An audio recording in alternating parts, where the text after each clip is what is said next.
You're tuned into the first newscast devoted to the Highland Lakes area. Local team coverage on Tribune Headline News. Bringing you the stories you care about now. Hello everyone, I'm Jared Fields. Connie Swinney has the day off. You're watching us on Northland Channel 15, where we cover the news, weather, and sports for the Highland Lakes.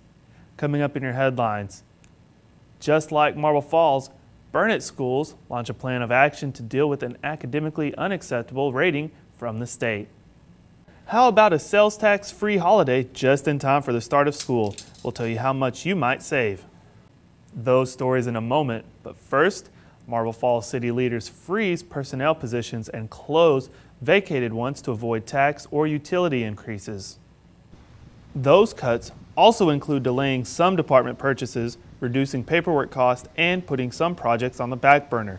The cuts, to the tune of $2 million in 3 years, helped balance the budget for this fiscal year. However, officials fear they may face an uphill battle for the upcoming fiscal year. 2012-2013 will be another difficult year unless the economy makes a dramatic turnaround.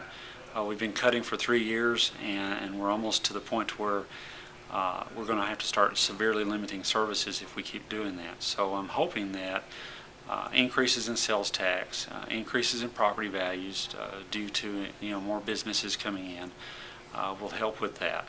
If that doesn't help, then we're going to have to look at other areas as well. Marble Falls city officials are expected to approve a tax rate at 64.35 cents per $100 valuation and adopt the city budget in mid-September.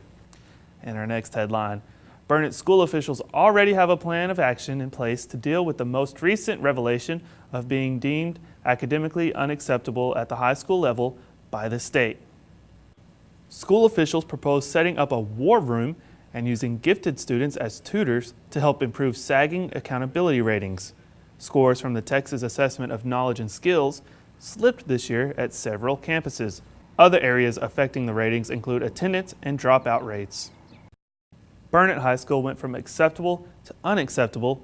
Burnet Middle School dropped from recognized to acceptable, and Bertram Elementary, ranked exemplary last year, fell a notch to recognized.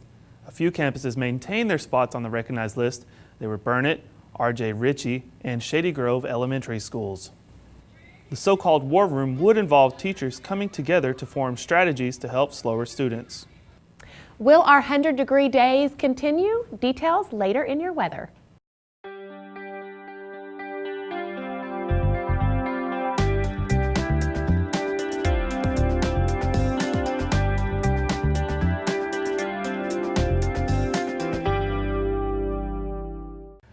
We are established. We are qualified. We are certified. We are knowledgeable. We are dependable. We are Ken's Heating and Air. Our people make the difference. We're back. Deanna Nell is in our weather center with your weekend forecast. Deanna? Hey everyone, it's Deanna Nell back with your PicayuneTV.com weather forecast here on Northland Cable Channel 15. Well, it looks like no relief in sight for our weekend ahead, with temperatures over 100 degrees the entire weekend. Let's take a look at our day by day. For our Friday, it looks like sunny and, you guessed it, hot, with highs reaching near 102. South winds between 5 and 15 miles an hour. Into our Friday evening, it looks like mostly clear skies with lows around 76.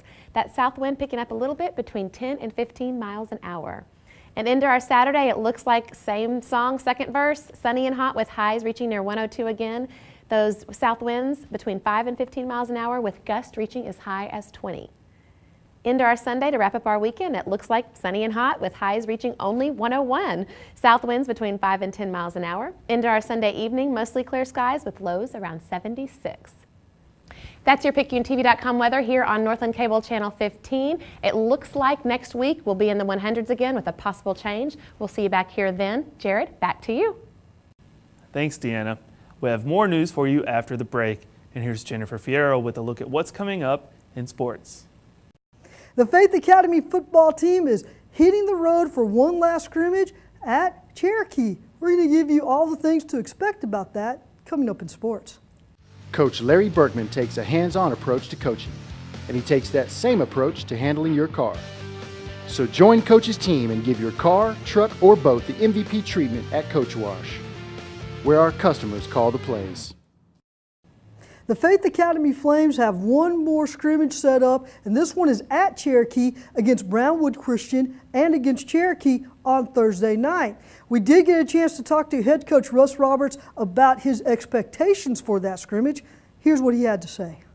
Thursday night, it'll be mostly starters. We won't, because of the way it's done with the three-way, we won't be able to spend a lot of time with their backups, which concerns me a little bit, although we'll try to squeeze them in and find out if they can play at a level with Cherokee and Brownwood starters. We'll do that some. We can't do it a whole lot. Basically, I want to see a lot more understanding of our offense and defense. I told the kids before the scrimmage Friday night, if you make a mistake but you make it full speed and you're hustling, you know, I'm going to forgive you just about anything. We did get a chance to catch up with the Lady Jackets volleyball team, which was at the Austin Showcase Tournament hosted by Round Rock Westwood. The Lady Jackets struggled some, losing all 7 matches. However, head coach Sean Sweet Meredith said that she was very proud of her team. Quote, "Great ending to a great tournament. This was a very challenging tournament, and it felt so good to end competing strongly and competing together." Now, of course, the Lady Jackets are still playing as hard as they possibly can, and we wish them all the best as they continue to prepare for District 25 3A play. That's it for sports. I'm Jennifer Fierro. Jared, back to you. Jennifer, thank you for that report. Well, it's time to get into the back-to-school mode. Parents picking up school supplies and shopping for clothes have a chance to save. The annual sales tax holiday is this Friday through Sunday, August 19th through 21st. On the weekend, shoppers will pay no state or local sales tax on a string of items. They include supplies, backpacks, most children and adult clothing, as well as shoes.